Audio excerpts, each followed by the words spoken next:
अस्सलाम वालेकुम बच्चों। आज हम हमारी 11वीं क्लास के पर्शियन की तीसरी नज़्म वतन पढ़ने जा रहे हैं। बच्चों, इंसान जहाँ पैदा होता है वही उसका वतन होता है। वो अपने वतन की फ़ज़ा में सांस लेता है, वहाँ का पानी पीता है, वहाँ की सहूलतों से फ़ायदा उठाता है। इसलिए वतन से मोहब्बत करना बिल्कुल फ़ितरी बात है ना? हम भी हमारे वतन से मोहब्बत करते हैं। हमारा वतन है हिंदुस्तान। ये और बात है कि कुछ लोग जो है हमको शक की निगाह से देखते हैं, जिस पर राहत इंदौरी का हम वो शेर भी पढ़ते हैं, अगर खिलाफ है होने दो जान थोड़ी है, ये सब धुआं है कोई आसमान थोड़ी है, लगेगी आग तो आएंगे घर कई जद में, यहाँ पे सिर्फ हमारा मकान थोड़ी है, और सभी का खून है शामिल वतन की मिट्टी में, किसी के बाप का हिंदुस्तान थोड़ी है। खैर, वतन से मोहब्बत करना बिल्कुल फितरी है। आपको पता है बच्चों, नबी करीम सल्लल्लाहु अलैहि वसल्लम जब हिजरत करके मदीना तशरीफ़ ले जा रहे थे तो मुड़ मुड़ कर अपने वतन शहर मक्का मुकर्रमा की तरफ देख रहे थे और कहते थे कि एक मक्का, अगर तेरे लोग मुझे मजबूर न करते तो मैं तुझको कभी ना छोड़ता। उन्होंने भी अपने वतन को छोड़कर हिजरत की है। ऐसे इससे रसूल पाक सल्लल्लाहु अलैहि वसल्लम की वतन से मोहब्बत का इजहार होता है। अदीबुल मुल्क अमीरी की ये नज़्म वतन से मोहब्बत की मिसाल है, जिसमें शायर ने मुख्तलिफ़ तरीक़ों से वतन से मोहब्बत का इजहार किया। ओके, तो आप किताब पर पेज नंबर 42 देख सकते हैं, 42, 43, 44। खुलासा है इस नज़्म का, हर इंसान को अपने वतन से फितरी तौर पर मोहब्बत होती है। वो अपने वतन की तारीफ़ करने में फ़ख्र महसूस करता है। इस नज़्म में शायर अपने वतन की तारीफ़ बयान कर रहा है और कहता है कि मेरा वतन मेरे दिल का ठिकाना है और मेरे जिस्म की हैसियत रखता है, मेरे लिए घर की हैसियत रखता है। वतन नूर है और शायर उसकी आँख है, वतन रूह है और शायर उसका जिस्म है। शायर कहता है कि हम दिल में वतन की फ़िक्र रखते हैं और उसका एहसान मानते हैं। हाँ, वो वतन की खुशबू को काफूर से बेहतर बताता है, और लादेन एक ईरानी फूल है, उसके फूल एक खुशबूदार फूल है, उससे भी बेहतर वतन को बताता है। अलावाजी वो वतन की मौसम को, वहाँ की फ़िज़ा को, वतन की हवा को, मुश्क ख़तन, एक ईरान का शहर है ख़तन, वहाँ का एक बेहतरीन मुश्क है, उससे भी ज़्यादा अच्छा समझता है। ठीक है, तो आइए अदीबुल मुल्क अमीरी की हम जो है एक नज़्म पढ़ते हैं। वतन, ए वतन ए दिल मेरा मावाए, है ना, मावा यानी मंजिल। ए वतन ए मेरी मंजिल मकसूद, ए वतन ए तने मेरा मस्कन, है ना।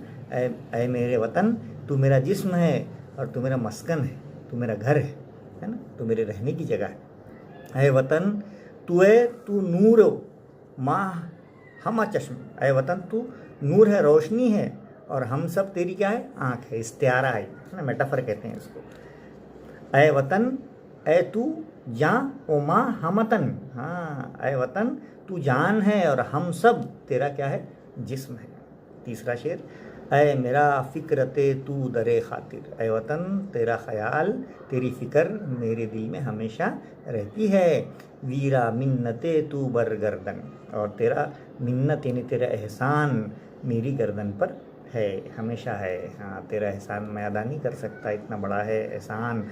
ए तुराबे तू बेहतरस काफूर, तुराबे नहीं मिट्टी, ए वतन तेरी मिट्टी मेरी नज़र में काफूर से भी बेहतर है। हाँ, ए नसीमे तू, और तेरी हवा अस खुशतर कैसे अच्छी है, अज लादन, लादन एक किस्म का खुशबूदार फूल है जिसको नेस्ट्रोशियम कहते हैं।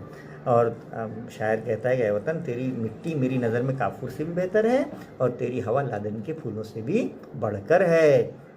ए फ़ज़ाए तुबा ज़बाद बहार, ए वतन तेरी फ़ज़ा और तेरी फ़ज़ा मौसम बहार की हवा से भी बेहतर है। ए हवाए तुबा ज़मुश्क ख़तन, और तेरी हवा की महक ईरानी मुश्क, ख़तन एक शहर का नाम है ईरान का, वहाँ बहुत बेहतरीन मुश्क मिलता है। तो शायर कहता है, और ए वतन तेरी हवा की महक ईरानी मुश्क से भी बेहतर है।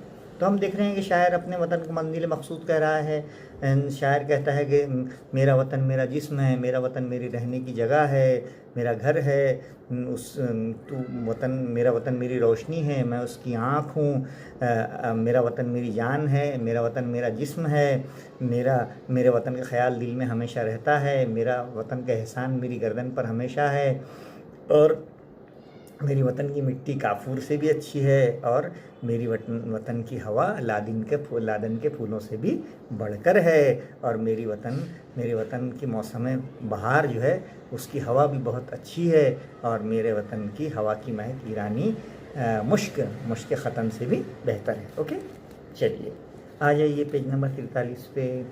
पुरसिश में है वेब खाका दिया है ना, वेब डायग्राम। वतन की क्या क्या खसूसियात है ना। शायर मंजिल मकसूद है, शायर का वतन उसका मंजिल है, उसका मस्कन है, उसका नूर चश्म है, उसकी आँखों की रोशनी है, उसकी जो है तन है, जिस्म है, सब है उसका। उसके बाद मुअम्मा हल कीजिए, क्या है?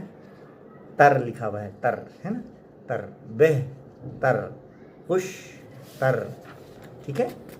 ए तुराबे तु बेहतरस काफूर, इस मिसरे की रोशनी में शायर के एहसासात बयान कीजिए। ए वतन तेरी मिट्टी हमको काफूर से भी अच्छी लगती है। अब इसका करते हैं, शायर अपने वतन की मोहब्बत में इतना सरशार है कि उसकी मिट्टी तक में उसको वतन की काफूर की खुशबू नज़र आती है। तो दूसरी चीज़ें क्या है, यानी ये वतन की मोहब्बत में सरशारी की अलामत है। हमतन गोश है शायर, हाँ, और वतन की मोहब्बत में सरशार। उसके बाद हुब्बे वतन की अहमियत है ना, माए में जो है वतन की मोहब्बत में उर्दू में आप लिखिए, है ना, कितना सारा लिखा जाता है ना वतन पर।